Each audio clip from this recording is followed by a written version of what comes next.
Olá, graça e paz, eu sou Luiz Oliveira e você está no canal Auxílio EBD. Estamos comentando a revista Lições Bíblicas Adultos da CPAD para o segundo trimestre de 2021. O título desta série de lições é Dons Espirituais e Ministeriais, servindo a Deus e aos homens com poder extraordinário. O escritor desta série de lições é o pastor Elinaldo Renovato de Lima. E hoje, meus irmãos, chegamos à lição de número 12, que tem por tema o diaconato. Conforme o próprio nome da lição nos diz, hoje estaremos estudando sobre a instituição do trabalho ou do ministério do diácono na igreja local.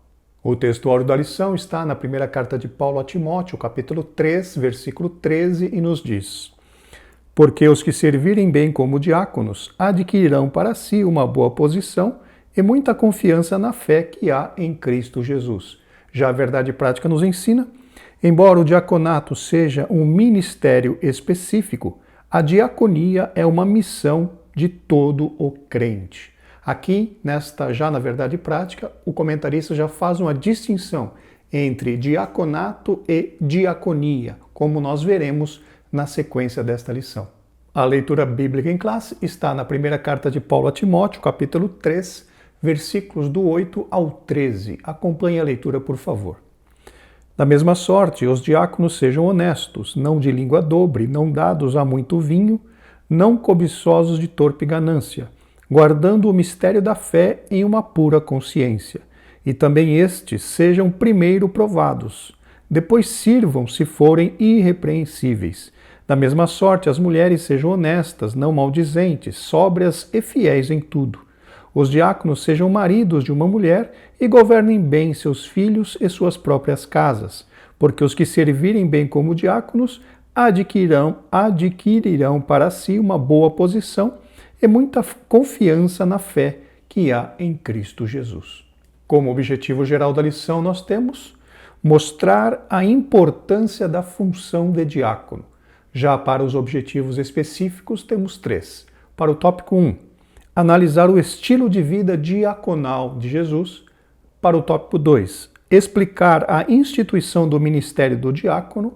E, finalmente, para o tópico 3, discorrer sobre o perfil e a função do diácono. Meus irmãos, como de costume, gostaria de lembrá-los que, para aqueles que assim desejarem, eu disponibilizarei as notas de aula, o arquivo em PDF que eu utilizei para a gravação deste vídeo, para aqueles que assim o desejarem. O link para download está aqui logo abaixo na descrição do vídeo. E se você está assistindo este vídeo pelo nosso site Estudantes da Bíblia, o link para download também estará logo abaixo da janela do vídeo. Isto posto, meus irmãos, vamos para o comentário. Introdução. No primeiro século da era cristã, a igreja cresceu sob o avivamento do Espírito e expandiu-se pelo mundo. Na mesma medida em que cresceu, surgiram também problemas na esfera social, demandando urgentes providências. Queridos irmãos, aqui é muito importante nós entendermos a sequência correta dos fatos. O comentarista mencionou que a igreja primitiva, cresceu e se expandiu pelo mundo, e por conta disso surgiram as demandas, que geraram ali a instituição dos diáconos.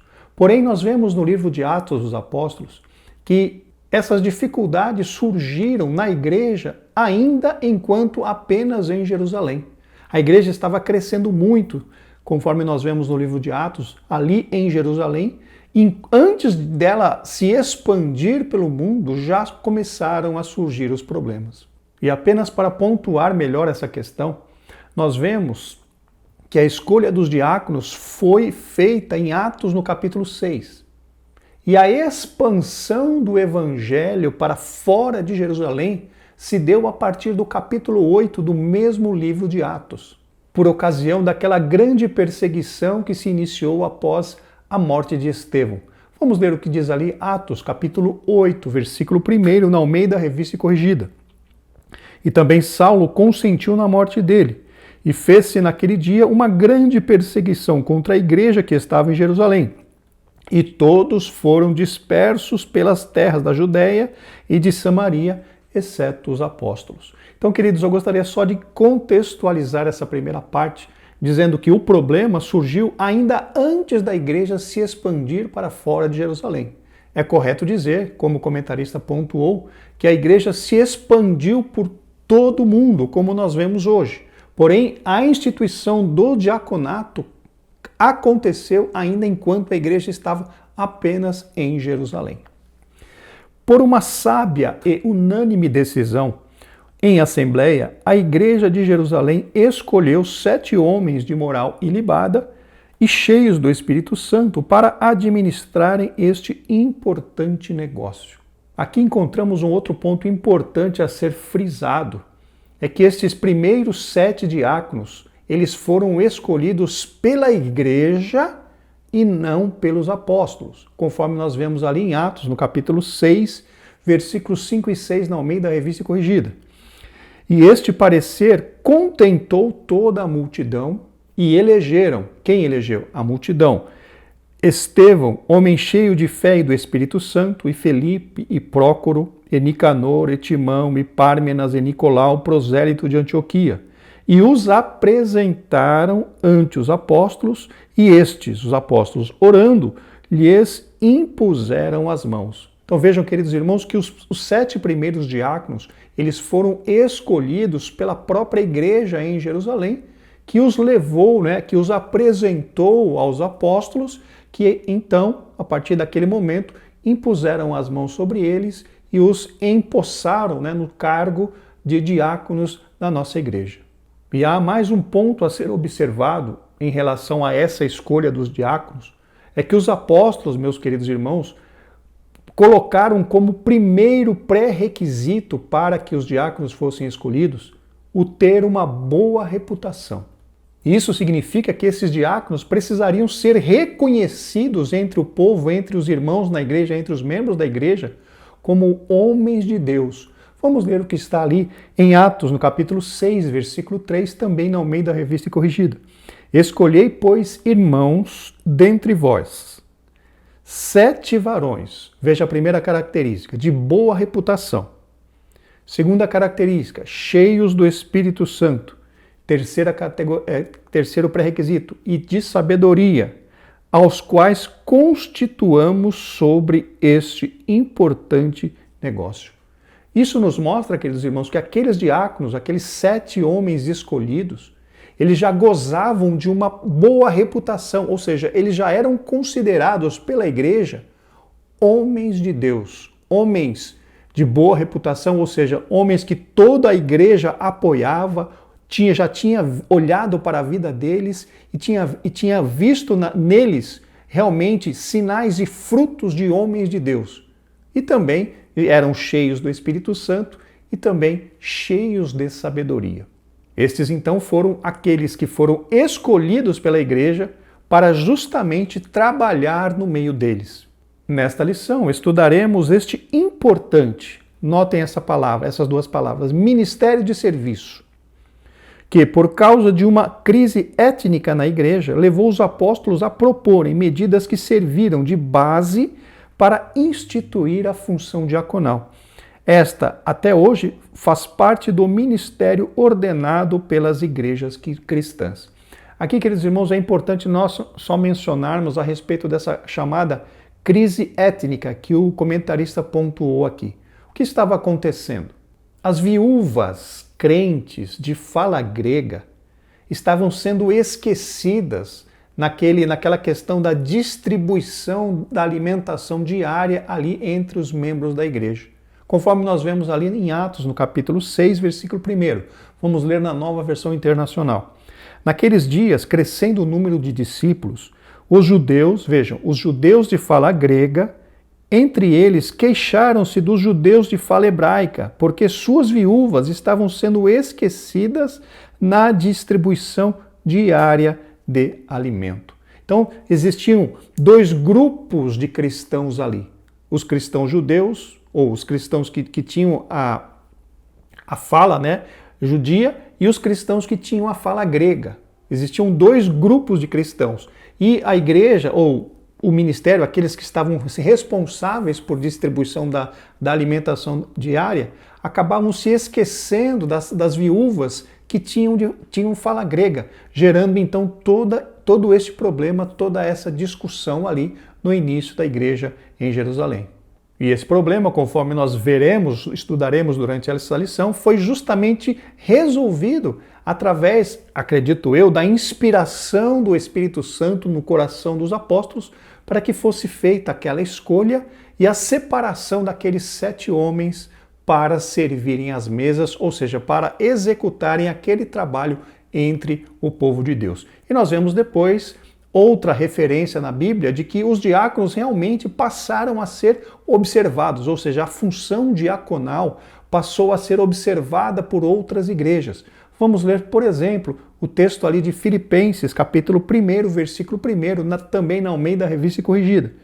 Paulo e Timóteo, servos de Jesus Cristo, a todos os santos em Cristo Jesus que estão em Filipos com os bispos e diáconos. Vejam então, aqui em Filipenses 1:1, Paulo mencionando que ali em Filipos havia bispos, que seria o diácono, que seria o presbítero ou o ancião, ou também o bispo, 3 cargos, 3 funções, conforme nós vimos na aula anterior, que representam a mesma coisa, e também havia ali os diáconos, representando então que esta função havia sido instituída também em outras igrejas ali daquela época, na época inicial da igreja. Como ponto central da lição nós temos, a função de diácono remonta o serviço voluntário. Notem essa expressão. Remonta o serviço voluntário prestado para alguém. O diaconato, meus irmãos, envolve primeiramente a questão do serviço voluntário. Fixem essa questão na vossa mente na hora de ministrar a sua aula. Diaconato, um serviço voluntário. Para o tópico 1 da lição nós temos a diaconia de Jesus Cristo. Subtópico 1. Significado do termo. O termo grego diaconia significa ministério ou serviço. Vocês se lembram lá no comecinho da lição, quando mencionamos a diferença, que havia uma diferença entre diaconato e diaconia? Agora no capítulo 1, agora no tópico 1, estaremos tratando a respeito deste termo chamado diaconia, olhando justamente para a vida de Cristo Jesus, o nosso Senhor. Então aqui no tópico 1, o comentarista já traz o significado da palavra diaconia, que é termo grego que significa ministério ou serviço. Essa palavra grega aparece no Novo Testamento cerca de 100 vezes. Esse termo diaconia tanto é usado para referir-se ao serviço mútuo entre duas pessoas, o serviço que uma pessoa presta a outra e vice-versa, como também para mostrar ou para se referir ao ministério público do Senhor Jesus Cristo aqui na terra, conforme nós encontramos ali, em Marcos 10:45. Pois o próprio Filho do Homem não veio para ser diaconado, ou seja, para servir, mas para diaconar e dar a vida em resgate de muitos. Então vejam que esta palavra diaconia é usada aqui em Marcos capítulo 10, versículo 45, para se referir ao ministério executado ou desempenhado pelo próprio Senhor Jesus Cristo, que era o ministério de servir. Diaconia, servir a outras pessoas. A vida inteira de Jesus aqui na terra demonstrou o verdadeiro sentido da diaconia em todos os seus aspectos. Na realidade, seu ministério terreno evidenciou o quanto ele foi apóstolo da nossa confissão, profeta, evangelista, pastor, mas principalmente diácono por excelência. Vejam, meus irmãos, que, conforme nós já mencionamos diversas vezes durante as ministrações das aulas aqui no YouTube, o Senhor Jesus Cristo é o nosso sumo exemplo. Ele precisa ser o nosso alvo a ser atingido como pessoas, como crente, enfim, todos os aspectos da nossa vida. O Senhor Jesus Cristo é o nosso alvo maior a ser atingido. E quando nós mencionamos a respeito dos ministérios, o Senhor Jesus Cristo deteve também em sua vida todos os ministérios. O Senhor Jesus Cristo, como diz aqui, ele foi apóstolo, Ele desempenhou a função de apóstolo, ele desempenhou a função de profeta, ele desempenhou a função de evangelista, de pastor, e também aqui o comentarista menciona também a respeito do diácono, porque ele veio para servir. Então, queridos irmãos, o Senhor Jesus Cristo é o exemplo para nós em todos os quesitos da nossa vida. Não importa qual dom ministerial nós tenhamos recebido do Senhor, Jesus Cristo precisa ser o nosso alvo. Nós precisamos imitá-lo nas suas atitudes, nas suas ações, nos seus sentimentos. Nós precisamos imitar a Cristo. Então ele é o nosso sumo exemplo. E aqui nessa questão da diaconia não poderia ser diferente. E quando falamos a respeito dessa questão da diaconia, Jesus Cristo é indiscutivelmente o supremo exemplo. Apenas para nós listarmos algumas ações de Cristo Jesus. Por exemplo, ele cuidou das pessoas, curou os enfermos, ministrou aos pobres, tocou os impuros, libertou os oprimidos, abraçou os marginalizados e confrontou a injustiça. Vejam, meus irmãos, as ações de Cristo Jesus para comprovar a sua diaconia, ou seja, a sua vida em servir as outras pessoas. Inclusive, quando ele entrou na sinagoga e foi ler o texto ali, onde nós encontramos registrado ali em Lucas, no capítulo 4, ele afirma exatamente isso. Vamos ler Lucas, capítulo 4, versículos 18 e 19, na Almeida Revista Corrigida. O Espírito do Senhor é sobre mim, o Senhor Jesus Cristo falando, pois que me ungiu para evangelizar os pobres. Enviou-me a curar os quebrantados de coração, a apregoar liberdade aos cativos, a dar vista aos cegos, a pôr em liberdade os oprimidos, a anunciar o ano aceitável do Senhor. Meus irmãos, o que é isso, a não ser uma demonstração clara de que Cristo veio para servir, Cristo veio para desempenhar a diaconia em relação às pessoas que estavam à sua volta. Como ele disse, ele não veio para ser diaconado, mas ele veio diaconar, ou seja, ele veio servir e dar a vida em resgate de muitos. O apóstolo Paulo disse que Jesus, sendo em forma de Deus, não teve por usurpação ser igual a Deus, mas aniquilou-se a si mesmo, tomando forma de servo, fazendo-se semelhante aos homens. Meus irmãos, essa questão de que o Senhor Jesus Cristo tomou a forma de servo aponta para os objetivos do seu ministério. Quais foram? Servir a humanidade trazendo salvação, libertação e cura, conforme já mencionado. Então, o serviço de Cristo foi justamente batalhar pela nossa salvação, batalhar para que nós pudéssemos ser salvos, nos oferecendo gratuitamente a oportunidade da salvação através da aceitação do seu sacrifício ali na cruz do Calvário. Este foi o objetivo do ministério de Cristo, trazer salvação a todos os homens, ou seja, demonstrar a sua diaconia, o seu desejo em servir à humanidade. Segundo a Bíblia de Estudo Palavras-Chave, a expressão tomando a forma de servo denota o sentido de uma condição humilde. Queridos, mas é importante nós lembrarmos que essa humildade aqui não significa pobreza, falta de recursos. A humildade de Cristo estava relacionada a não ter o desejo de ser exaltado, a não ter o desejo de ser ovacionado. Tanto que nós observamos que durante o seu ministério, quando ele realizava curas, milagres, libertações e até ressurreições, ele disse para muitas pessoas, não fale nada a ninguém. Por quê? Porque a sua humildade, ele era humilde, ele não queria ser ovacionado pelo povo. Ele queria, assim, fazer com que o nome de Deus fosse glorificado. Cristo não estava querendo aparecer, mas ele estava querendo revelar o amor, a misericórdia e a graça que Deus estava oferecendo gratuitamente para todos aqueles que aceitassem a Ele como seu Salvador. Então essa humildade não tem nada a ver com falta de recursos, porque o Cristo de Deus, o Filho de Deus, ele tinha todos os recursos dos quais ele precisava para realizar a obra de Deus.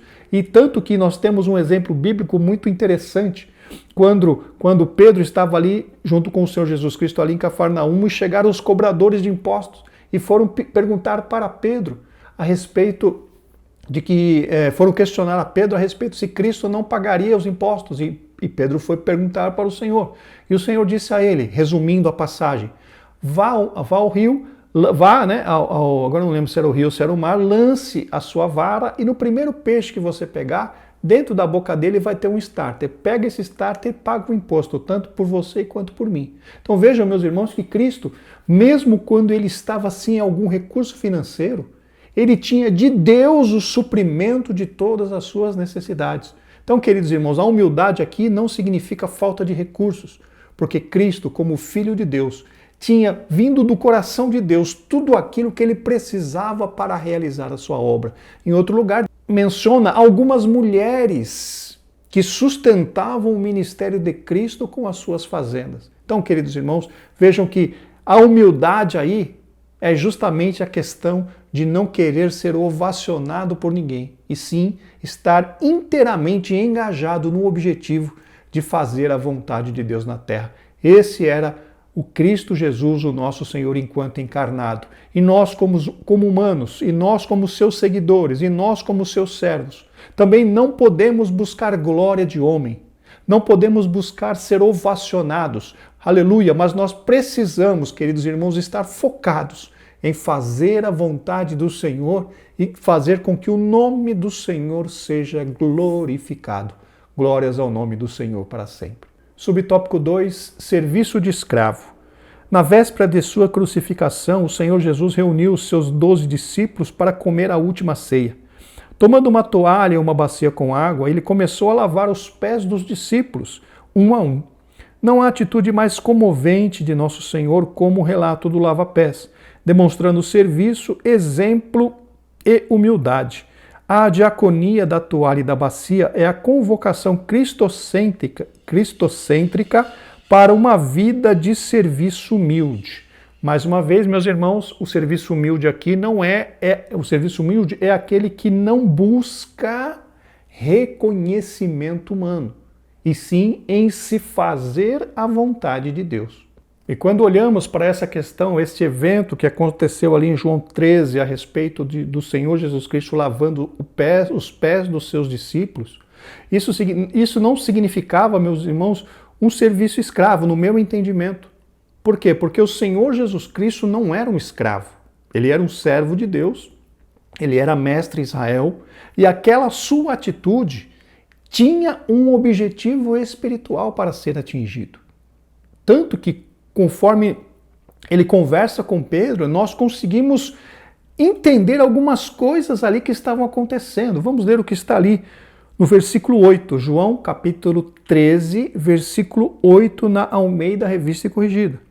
Disse-lhe Pedro, nunca me lavarás os pés. Respondeu-lhe Jesus, se eu te não lavar, não tens parte comigo. Então, meus irmãos, pensem comigo. Se aquela atitude do Senhor Jesus Cristo fosse simplesmente uma atitude de humilhação, se ele quisesse simplesmente se humilhar perante os seus discípulos, lavando os seus pés, quando Pedro se recusasse a ser lavado pelo Senhor Jesus Cristo, ele não acharia ruim.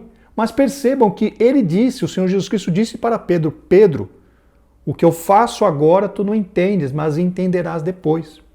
E se eu não te lavar, você não tem parte comigo. Vejam então, meus irmãos, o que significa isso? Jesus Cristo, mesmo naquele momento de lavar os pés dos seus discípulos, ele estava realizando a obra de Deus. Ele estava realizando algo que seria necessário realizar. E qual é a grande lição desse texto? Uma delas, porque tem muitas e muitas lições que podemos extrair deste texto ali de João capítulo 13, quando o Senhor Jesus Cristo lava os pés dos seus discípulos. Isso significa, uma das lições, é que quando a obra do Senhor precisa ser realizada, nós precisamos realizá-la, mesmo que isso pareça algo humilhante, mesmo que isso pareça algo que venha nos, abre aspas, nos desmerecer. Queridos, nada na obra do Senhor traz desmerecimento. Nada na obra do Senhor faz com que nós nos diminuamos perante quem quer que seja. E Cristo nos mostrou isso quando lavou os pés dos apóstolos, dos discípulos. Cristo não estava se humilhando no sentido de, vocês precisam fazer isso, precisam também lavar os pés uns aos outros. Não, o que ele quis dizer foi o seguinte, que quando a obra do Senhor precisa ser realizada, nós precisamos realizá-la. Mesmo que isso, em primeiro momento, pareça humilhante. Mesmo que isso, num primeiro momento, pareça que vai nos desmerecer, que vai nos diminuir diante de outras pessoas. É isso que ele estava querendo dizer. O nosso objetivo é servir a Deus. O nosso objetivo é realizar a obra de Deus. O nosso objetivo é agradar àquele que nos chamou. Mesmo que o mundo olhe para o que estamos fazendo e zombe de nós. Mesmo que o mundo olhe para aquilo que estamos fazendo e nos desmereça e nos desconsidere, meus irmãos. Mas o importante é nós estarmos fazendo a vontade de Deus. Qual é o trabalho mais humilhante que pode ter na obra de Deus? Não sei. Elenca um. Por exemplo, lavar o banheiro da igreja. Algumas pessoas considerariam uma função de demérito, uma função que pode desmerecer alguém. Mas quando vamos comparar o que o Senhor Jesus Cristo fez, ele nos ensina que se o pastor presidente precisar lavar o banheiro, ele tem que lavar o banheiro com alegria, porque ele não está fazendo para homem, ele está fazendo para Deus. Qualquer um de nós, meus irmãos, que precise lavar o banheiro da igreja, varrer a frente da igreja, fazer algum trabalho que alguns consideram humilhante, nós, como servos de Deus, temos que assumir essa responsabilidade e fazer aquele trabalho, porque nós não estamos fazendo para o homem, estamos sim realizando a obra de Deus. Glórias ao nome do Senhor. Então vejam que não teve, esse episódio de João 13, não teve o objetivo do Senhor Jesus Cristo se humilhar, de ser um coitadinho, de forma alguma.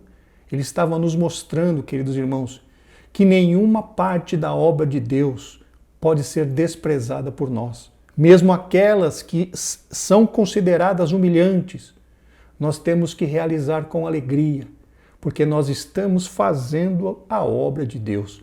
Louvado seja o nome do Senhor para sempre. E o Senhor Jesus Cristo nos ensinou essa questão.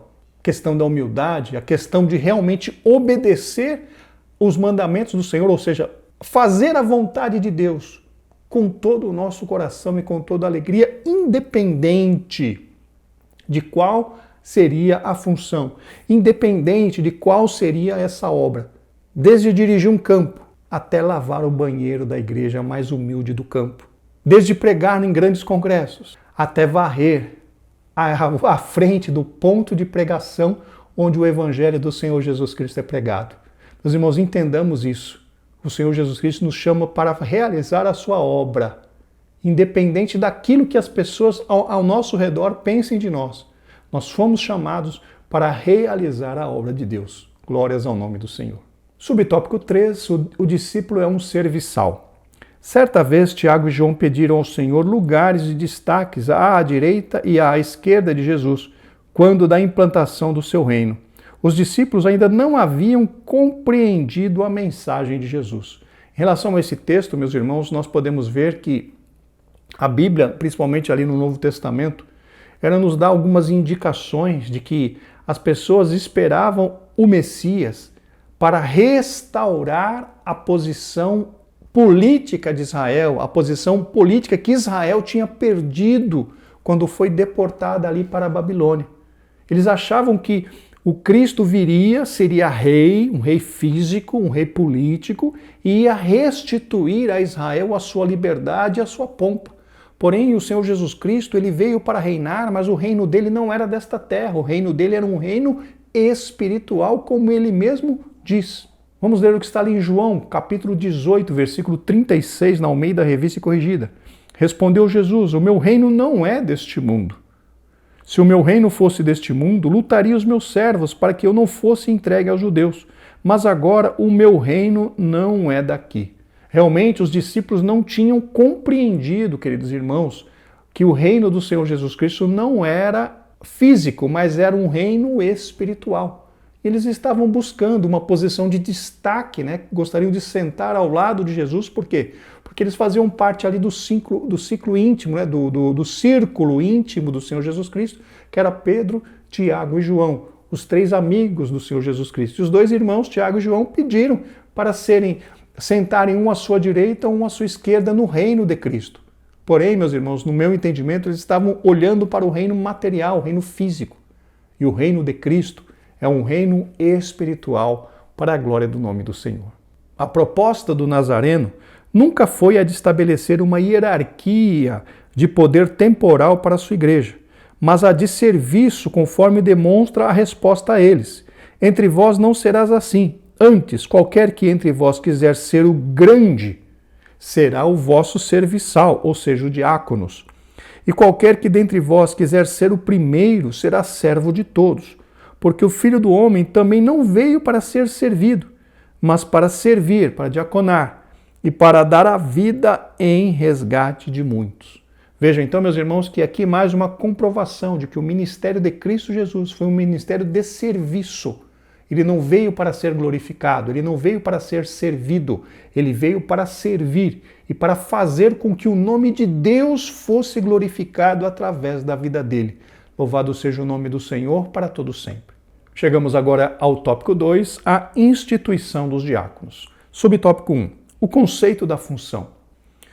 A palavra diácono, do grego diáconos, segundo o dicionário Vini, refere-se àquele que presta trabalhos voluntários, novamente vejam essa expressão, trabalhos voluntários, aludindo aos exemplos dos criados domésticos dos tempos do Antigo Testamento. Na realidade, meus irmãos, o texto que está ali no dicionário Vini diz o seguinte, ele aponta, que esse diáconos aponta para aquele que faz trabalho servis, isto é, que servem outras pessoas, ou para um ajudante que presta serviços voluntários. Está lá no dicionário Vini, na página 253. E eu gostaria de dar justamente ênfase a essa segunda parte, quando fala de que alguém que presta serviços voluntários, ou seja, por desejo próprio e não por obrigação. O termo destaca, em especial, a função de um mestre ou de um pastor cristão, entrelaçando o sentido técnico do diácono ou diaconisa. Aqui, meus irmãos, seria interessante trazermos mais algumas definições que nós encontramos no dicionário Vini.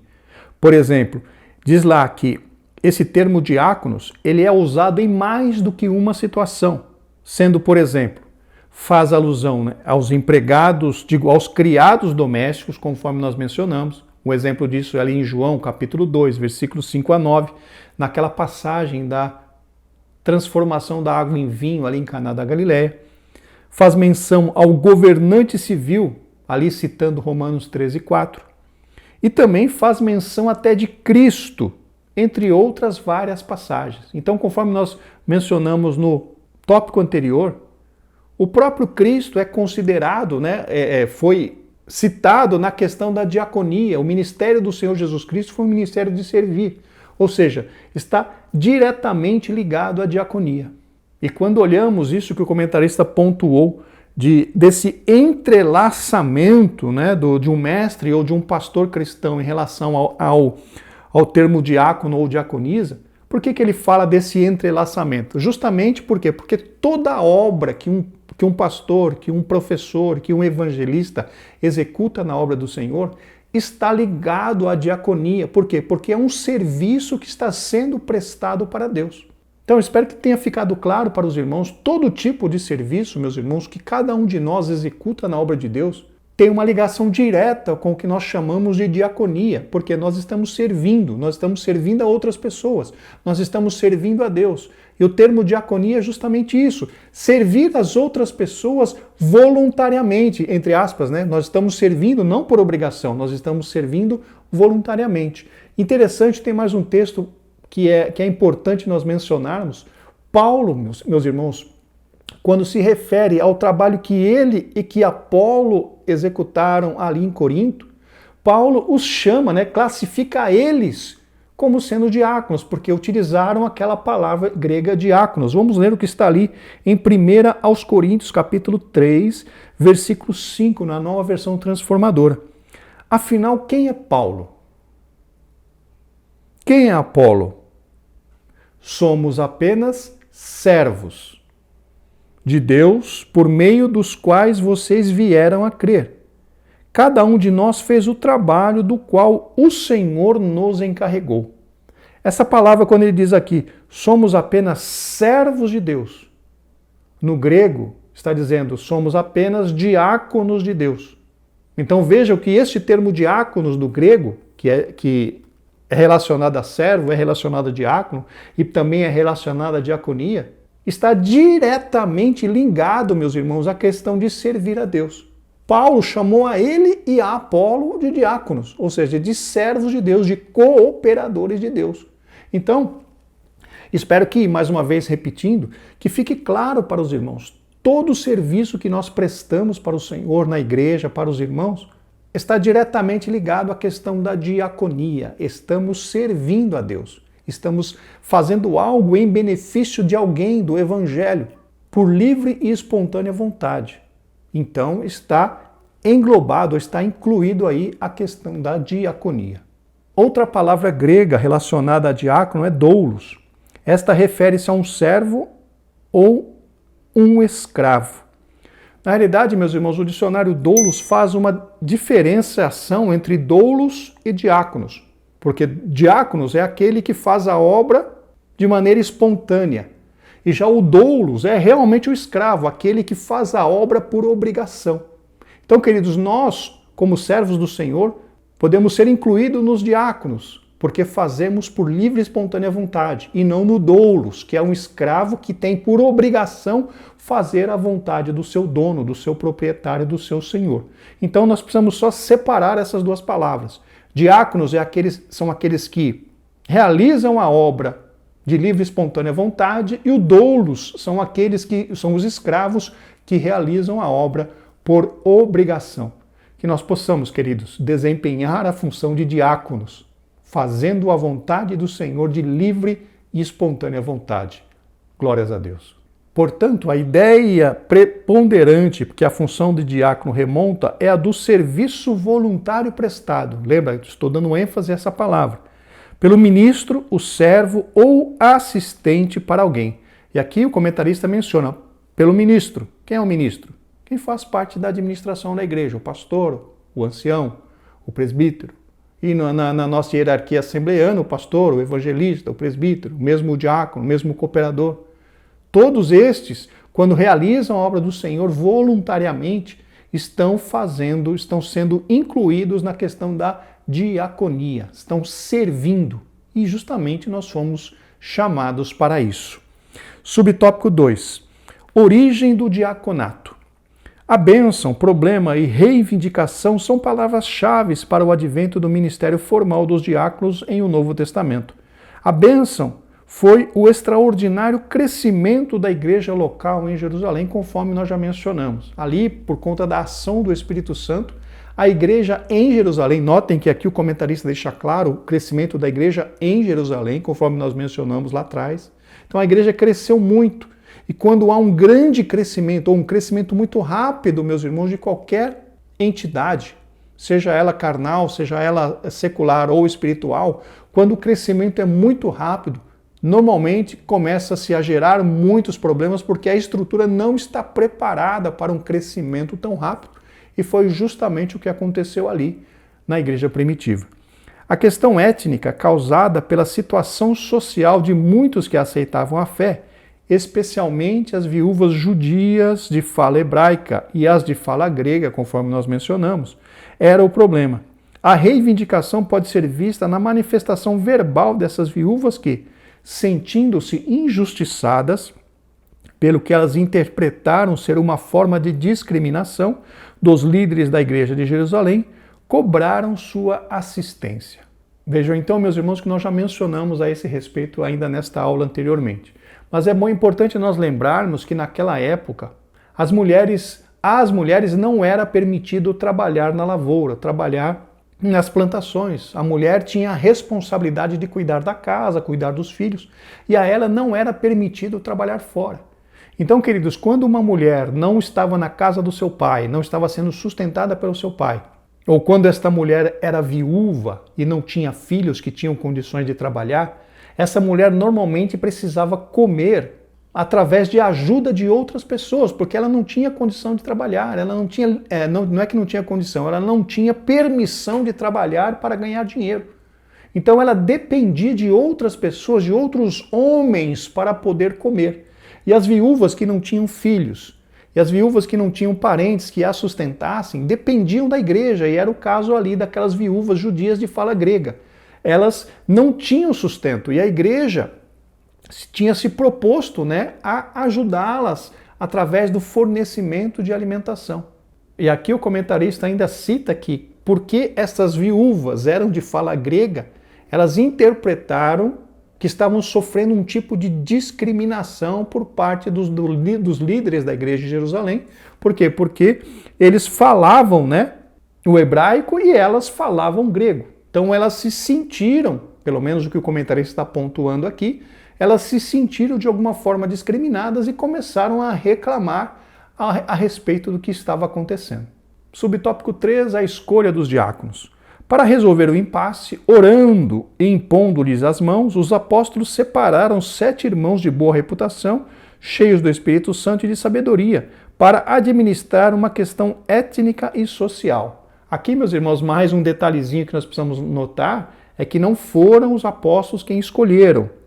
Não foram os apóstolos quem elegeram aqueles 7 irmãos, e sim a igreja. Os apóstolos não estou querendo desmerecer a função dos apóstolos, mas os 7 diáconos foram escolhidos pela igreja, apresentados aos apóstolos, e eles impuseram as mãos sobre eles orando. Então, a função dos apóstolos foi justamente reconhecer aqueles 7 irmãos que a igreja tinha escolhido para que trabalhassem no meio deles, desempenhando a função de diácono. Que fique bem claro para todos os irmãos. Foi uma decisão de caráter pacificador e de muito bom senso para a igreja não se perder em permanentes desentendimentos. O objetivo era estimulá-la a resolver a questão, reconhecendo o caminho equivocado antes aderido pelos líderes até aquele momento. Assim, eles puderam executar as mudanças necessárias e resolver uma questão que poderia trazer sérios problemas para a igreja de Jerusalém. Meus irmãos, aqui o comentarista menciona, né? Reconhecendo o caminho equivocado antes aderido pelos líderes. Aqui, meus irmãos, eu não sei se nós poderíamos ir tão longe assim atribuindo culpa aos líderes.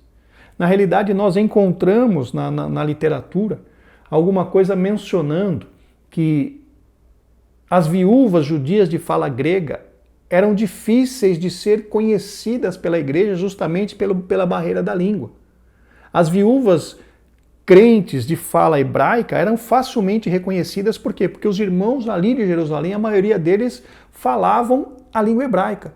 Agora, as viúvas de língua grega, viúvas judias, crentes de língua grega, não eram conhecidas por uma outra literatura, por um outro comentário bíblico que eu li. Não eram facilmente conhecidas. Então, é muito complicado nós afirmarmos que elas estavam sendo negligenciadas por conta de uma decisão direta dos líderes. Ou, no meu entendimento, elas estavam realmente sendo esquecidas, porque não eram bem conhecidas ou não eram conhecidas da igreja. Então nós temos que tomar bastante cuidado em relação muitas vezes ao jogo de palavras para não atribuir culpa em alguém que não tenha culpa. Então nós temos que ter bastante cuidado em relação a isso. O certo é que o Espírito Santo inspirou os apóstolos e eles tomaram a decisão assertiva de pedir para que a igreja escolhesse 7 homens para que pudessem tomar conta, né, para que pudessem cuidar deste importante negócio, o que se mostrou uma decisão acertada que realmente veio resolver o problema de uma vez por todas. Queridos irmãos, chegamos agora no tópico 3, o perfil e a função do diácono. Subtópico 1, qualificações do diácono. As qualificações dos diáconos, descritas no livro de Atos e na primeira carta a Timóteo, revelam que em nada elas diferem da atribuição ética exigida aos bispos. Aqui, meus irmãos, é importante nós destacarmos que para trabalhar entre o povo de Deus ou no meio do povo de Deus, liderando o povo de Deus, os requisitos éticos e morais são muito elevados. Quer seja na liderança, quer seja para trabalhar no meio do povo, que é o caso do diácono. O diácono foi chamado, foi colocado, foi levantado para executar o trabalho no meio do povo. Então, as suas características éticas e morais precisariam ser elevadas ao ponto de ele se colocar como um exemplo a ser seguido por todos aqueles que o vissem. Cargos de liderança na igreja, meus irmãos, precisam ser valorizados. E todos aqueles que forem separados para executarem estes cargos precisam ser separados baseados nos critérios bíblicos. Uma vida ilibada, ou seja, uma vida correta, uma vida exemplar diante do Senhor, diante da igreja e diante dos que estão de fora, para que o nome do Senhor não seja blasfemado no meio da igreja e também no meio daqueles que não conhecem a Cristo. Item A, caráter moral. Os diáconos devem ser pessoas honradas, dignas, corretas e íntegras. O comentarista diz, meus irmãos, que o diácono deve ter um caráter moral. A versão Almeida, Revista e Corrigida deste texto, que está ali em 1 Timóteo 3, 8 e 9, vamos ler na Almeida, Revista e Corrigida, nos diz: da mesma sorte, os diáconos sejam honestos, não de língua dobre, não dados a muito vinho, não cobiçosos de torpe ganância, guardando o mistério da fé em uma pura consciência. O termo traduzido por honestos é semnos, que pode ser traduzido como respeitável, honrado e homem de dignidade. A NVI traduz esse texto como digno, já a NVT traduz o título como respeitável.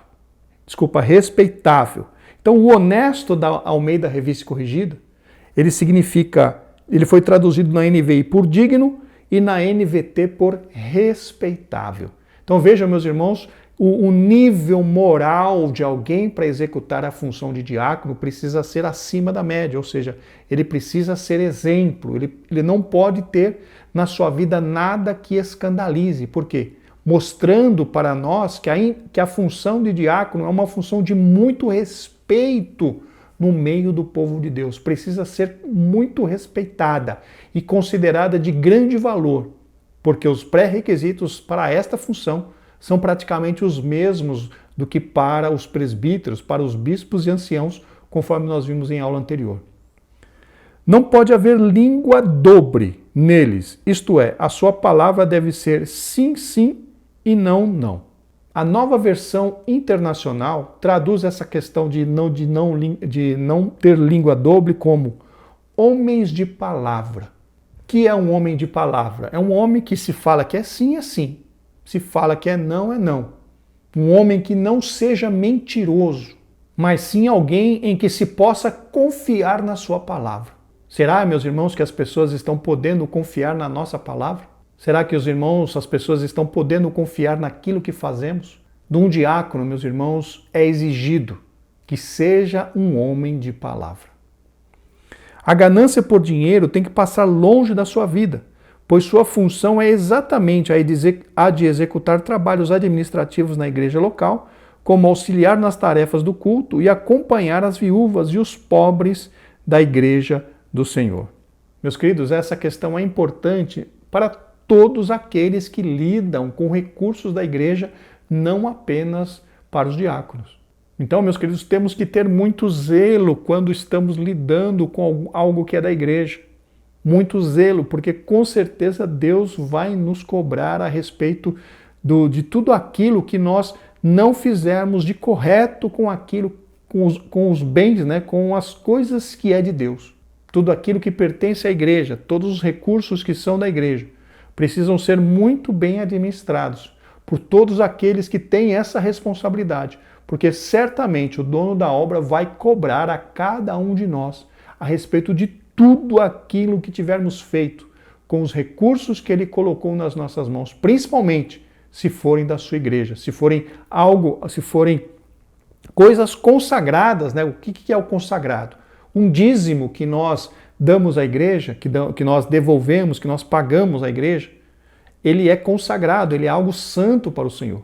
Então, se um pastor, por exemplo, pega o meu dízimo, pega o seu dízimo, que já não é mais o meu dízimo, o seu dízimo, a partir do momento que nós entregamos na mão do Senhor, é do Senhor.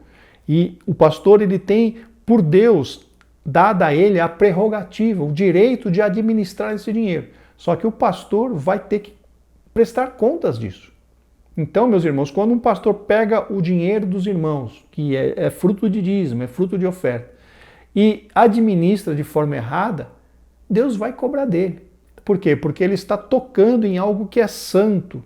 Ele está tocando em algo que é destinado para ser usado para o crescimento do reino de Deus, crescimento e manutenção do reino de Deus na terra. E não é para ser usado em algo como benefício pessoal do pastor, do líder, do dirigente.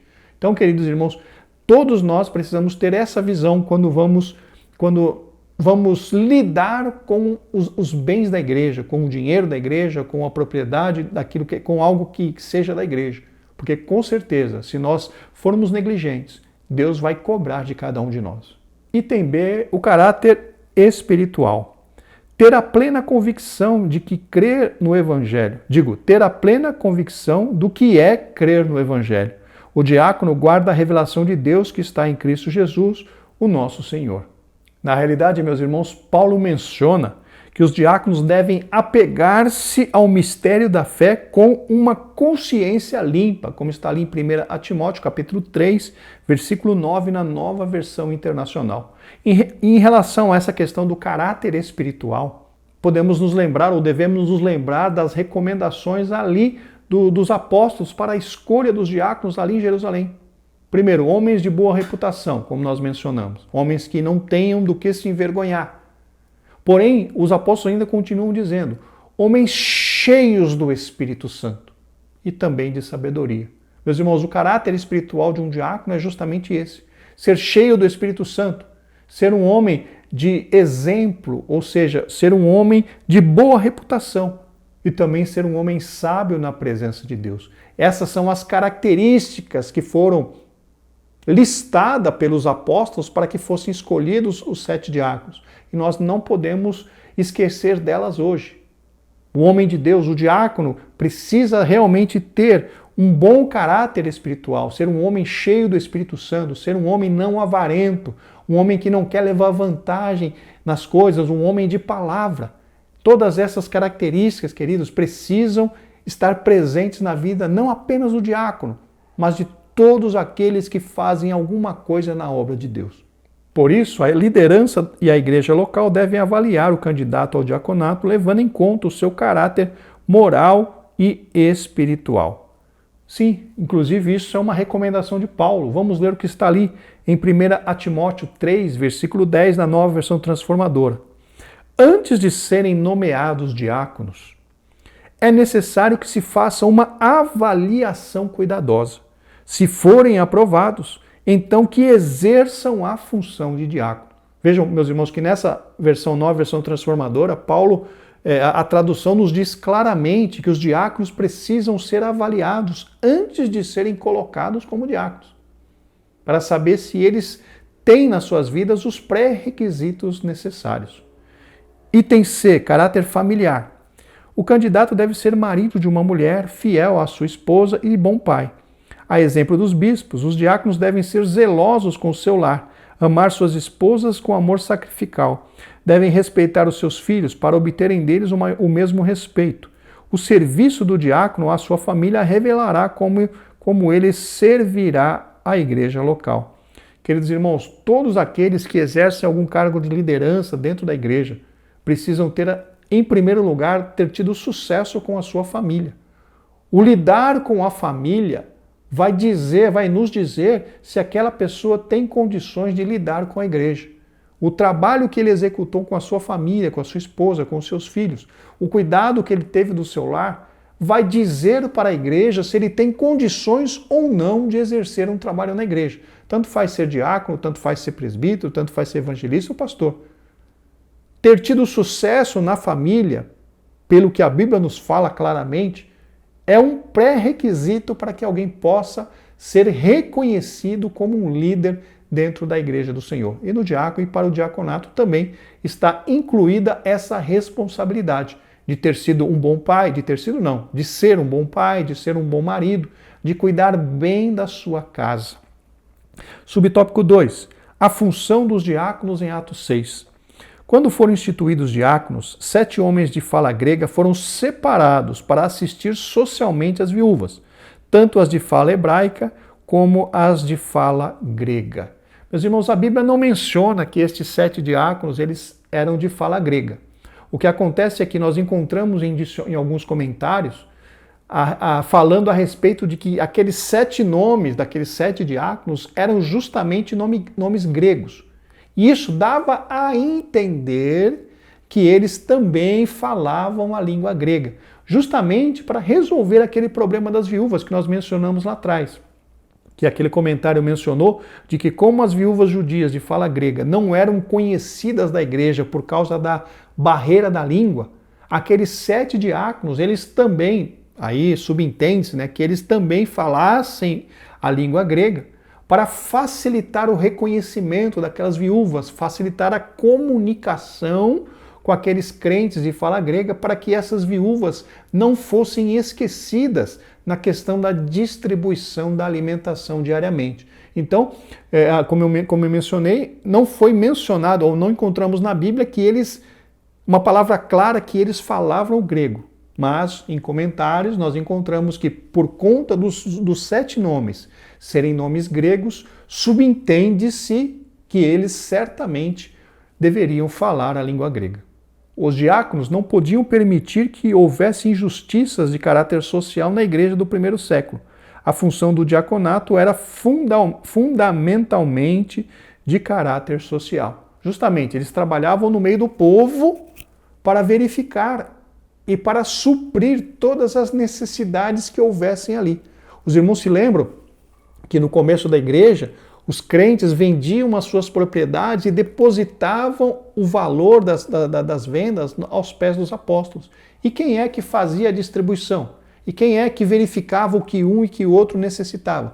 Justamente eram os diáconos, quem justamente trabalhavam ali para verificar as necessidades, para que não ocorresse nenhum tipo de injustiça no meio dos crentes. E a Bíblia diz, meus irmãos, que eles tinham, o amor, eles tinham o respeito de todo aquele povo que os rodeava ali, mesmo daqueles que não aceitavam a Cristo. Eles tinham o respeito e a consideração de todas essas pessoas, e no meu entendimento, também motivada pela sua equidade, pela sua justiça social. A Bíblia fala que nenhum dos discípulos ali tinham falta de nada. Tudo o que eles precisavam era suprido. Um ia suprindo o outro e o nome do Senhor era glorificado. E é justamente nessa questão, nessa função de evitar a injustiça social, que certamente entrava a função do diácono, trabalhando no meio do povo, visitando, conversando, para tentar identificar as necessidades e para que os recursos fossem separados para que essas necessidades fossem supridas. Subtópico 3, a função dos diáconos hoje. Atualmente, a função primordial do diácono é auxiliar a igreja local através das orientações do seu pastor em atividades ligadas a visitar os enfermos, os necessitados e os desviados, bem como cuidar das tarefas espirituais ligadas ao culto, como distribuir os elementos da ceia do Senhor, recolher as contribuições para a manutenção da igreja local, dízimos e ofertas e auxiliar na ordem e na segurança da liturgia do culto, bem como de outras tarefas já mencionadas. Então vejam, meus irmãos, que quando nós falamos das funções do diácono hoje, nós enxergamos claramente o que eles executam dentro da igreja. Eles trabalham ali na portaria da igreja, eles trabalham ali na recolha dos dízimos das ofertas, eles trabalham ali na distribuição da ceia, e também trabalham ali no sentido de dar apoio aos dirigentes da congregação da igreja, naquilo que for necessário. E tem também o trabalho externo à igreja, que nesse caso, meus irmãos, eu particularmente não atribuo diretamente aos diáconos, e sim a todo o ministério. O diácono também participando, mas também é função do presbitério fazer visita, também é função do presbitério ir na casa dos irmãos para orar, para ir atrás de uma ovelha que está fraca, de alguém que está precisando de oração, de ajuda, de aconselhamento. Então, a tarefa externa à igreja não é uma responsabilidade isolada do diácono, mas é uma responsabilidade do presbitério e todos aqueles que estão formando ali o corpo, a direção da igreja local, e não apenas o diácono. Então, conforme mencionamos, nós vimos que o diácono, dentro da igreja, tem algumas funções que são muito claras, conforme mencionamos: portaria, distribuição de ceia, recolha de ofertas. Mas também ele pode executar outras muitas funções externamente à igreja, visitar, orar, enfim, tudo aquilo que está relacionado aqui neste texto do comentarista. Queridos irmãos, estamos chegando ao final dessa lição, vamos agora para a conclusão. O diaconato foi instituído pelos apóstolos de Cristo quando a comunidade cristã cresceu e precisou ter pessoas que pudessem resolver questões relacionadas a problemas sociais que demandavam atenção e cuidado.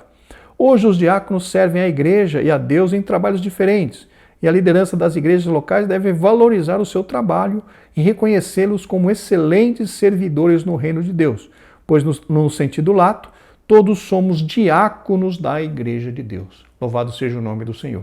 Meus irmãos, muito obrigado pela sua companhia, pela sua presença até aqui. Obrigado pelo seu apoio em oração, por tudo que os irmãos têm feito pelo nosso canal, por todas as manifestações de cuidado, manifestações de preocupações. Recebemos algumas mensagens de irmãos que se disseram preocupados, conosco por não termos postado o vídeo da lição 10. Meus irmãos, muito obrigado. Só o Senhor pode recompensá-los por todo o apoio que os irmãos têm nos dado. Sigam orando por nós, sigam nos ajudando com as suas orações, porque somos muito carentes dela. Querendo Deus, estaremos de volta para comentar a lição de número 13 na semana que vem. Graça e paz, que Deus vos abençoe.